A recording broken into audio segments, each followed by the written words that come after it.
سلام دوستان، بهزاد قربانی هستم و این کانال بیکیو ژئوماتیکه. با ویدیو سوم از سری ویدیوهای آموزش 0 تا 100 سیویل 3D در خدمت شما هستم. اگر این کانال رو تا حالا سابسکرایب نکردید لطفا همین الان سابسکرایب کنید و علامت زنگوله رو هم بزنید تا به محض اینکه من ویدیو جدیدی آپلود کردم مطلع بشید. در این ویدیو به ادامه توضیحاتی در مورد تول اسپیس نرم افزار سیویل 3D میپردازیم. پس با ادامه این ویدیو همراه من باشید.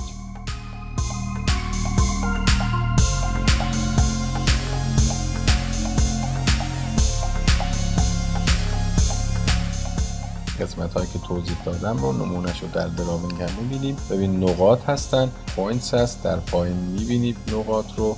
اگه با موس درک کنید پایین همه نقاط رو خواهید دید. میتونید این صفحه رو کمی بزرگتر بکنیم.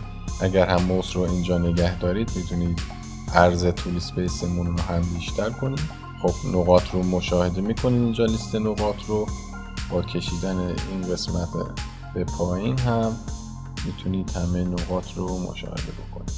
این هم گروه نقاط که توضیح دادم خدمتتون. من این گروه ها رو دارم. در مورد گروه نقاط این یادم را خدمتتون بگم، همیشه در سیویل 3D گروهی به اسم All Points هست. حتی اگر فایل شما خالی باشه، یک نیو دراوینگ باز کرده باشید، این گروه All Points هست. یعنی حتی اگر نقطه‌ای رو وارد نرم افزار بکنید و هیچ گروهی هم براش نسازید، خود به خود وارد گروه نقطه All Points میشه.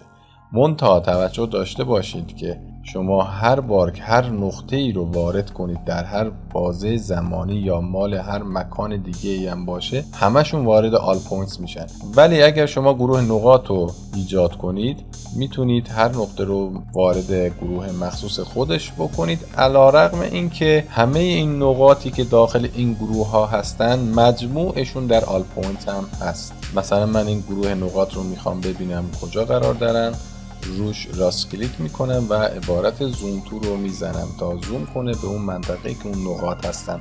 خب میبینید که در این قسمت ها و در این قسمت ها این نقاطی که مربوط به این گروه هست اینجا هستن. زوم میکنم که مشاهده بکنید این نقاط مال اون گروه هستن. اون گروه رو میبندم. حالا بریم قسمت سورفیس ها. توضیح دادم خدمتتون اینا سورفیس های من هستن. معمولا ما سطح رو با اسم سطح توپوگرافی میشناسیم که دارای خطوط منحنی میزان خیلی نامرتب هستن. منتها همینطور که قبلا هم بهتون گفتم ممکنه سطوح ما خیلی مرتب باشن، سطوحی که از کوریدور به دست میان، سطوحی که از گریدینگ به دست میان، یا سطوحی که ما خودمون ایجاد میکنیم. مثلا این سطوح رو میبینید چقدر مرتب هستن که از کوریدور به دست اومدن، یا همینطور این سطوح. حالا من این سطح رو به صورت 3 بعدی خدمتتون نشون میدم. ببینید چقدر مرتب هست.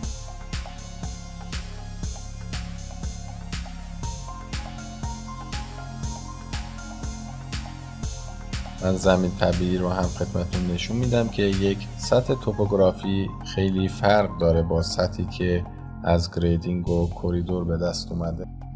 حالا اینجا استایلش خاموش است، یعنی شما نمیبینید. من استایلش رو طوری گذاشتم که دیده نشه چون زیاده شلوغ پلوغ میشه صفحه دراوینگم. اینجا استایلش رو روشن میکنم که مشاهده کنید. بعداً در مورد سورفیس هم به طبع خیلی توضیحات خواهیم داد و شما در مورد استایل و اینا همه چی رو خواهید آموخت.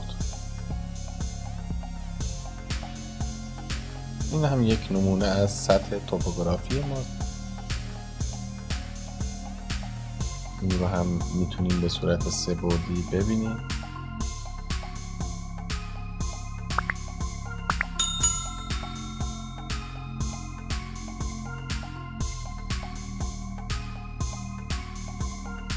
خب سورفیس رو هم میبندم. بریم قسمت الاینمنت ها یا مسیرها. میبینید الاینمنت خودش شامل چند جور الاینمنت هست. با اینها به ترتیب آشنا خواهیم شد. منتها بیشتر الاینمنت های اصلی ما در قسمت سنتر لاین الاینمنتس هستن. و مثل سورفیس اینجا میتونیم پوشه بندی کنیم و مسیرهای مختلفی که مثلا مال یه منطقه خاصی هستن رو در یک پوشه مثلا به اسم اون منطقه قرار بدیم. مثل گروه نقاط، مثلا من روی این الاینمنت راست کلیک میکنم و زوم تو رو میزنم، می‌بینی که دراوینگ به اون جایی که این الاینمنت ما هست میره که و در واقع این مسیر ما که هست نشون میده. خب می‌بینید ما در همین صفحه کوچیک چند تا الاینمنت داریم. یکی این قرمزه هست، یکی این سبزه و یکی هم این آبی. فعلا اینجا فیچر لاین نداریم. سایت هم که مشاهده میکنید یه دونه سایت یک رو داریم. توضیحات خاصی اینا دیگه فکر نکنم نیاز داشته باشد. کوریدور داریم، باز یک راست کلیک میکنم، زوم تو میکنم روش، ببینیم کدوم کوریدور رو نشون میده. همین منطقه رو نشون میده. ببینید کوریدورها در واقع این خطوط هستند. این خطوط رو بعداً باهاشون آشنا میشیم. چرا این کوریدور خطوط کمتری داره، چرا این کوریدور خطوط بیشتری داره، که بعداً باهاشون بیشتر آشنا خواهیم شد. اینها هم اسمبلی هامون هستند. ببینید این یک نمونه اسمبلی هست. اینجا عرض جاده مشخص شده، شانه خاکی جاده مشخص شده، لایه های زیرسازی اون مشخص شده، شیب خاک برداری، شیب خاک ریزی، ارتفاع خاک برداری و ارتفاع خاک ریزی و طول برما همه مشخص شده هستند اینجا. منتها این شکل اسمبلی رو که مشاهده میکنید در واقع شکل شیماتیکمون هستش. یعنی قرار نیست جاده ما هم خاک برداری داشته باشه هم خاک ریزی. اینها در واقع ساب اسمبلی هایی هستند که اسمبلی از اون تشکیل شده و بسته به خط پروژه ما و زمین طبیعی ما ممکنه هر یک از این حالات رو انتخاب کنه برای جاده، که بعداً خیلی مفصل خدمتتون توضیح میدم. الان نمیخوام اصلا بحث رو پیچیده کنم، چون این قسمت اسمبلی یکم بحث پیچیده ای هست. فقط شما شکل ظاهریش در ذهنتون بمونه. اینها هم اسمبلی های دیگه ای هستن که میبینید علیرغم شکل خیلی پیچیده ای که دارن خیلی راحت هستن. فقط کافیه درکی رو از پروژه و چیزی که میخوایم داشته باشیم، بعد خیلی راحت با این ساب اسمبلی ها کار خواهیم کرد.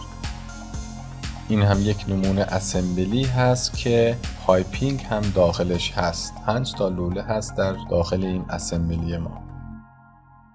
خب امیدوارم این ویدیو برای شما مفید بوده باشه. اگر نظری، پیشنهادی یا سوالی دارید حتما زیر این پست بنویسید. لایک و کامنت هم یادتون نره و حتما با دوستانتون که علاقه دارن نرم افزار سیویل 3D رو یاد بگیرن این ویدیو رو به اشتراک بذارید. در ویدیو بعد قسمت ستینگ تول اسپیس رو با هم یه مروری خواهیم کرد. پس تا ویدیو بعد، خدا نگهدار.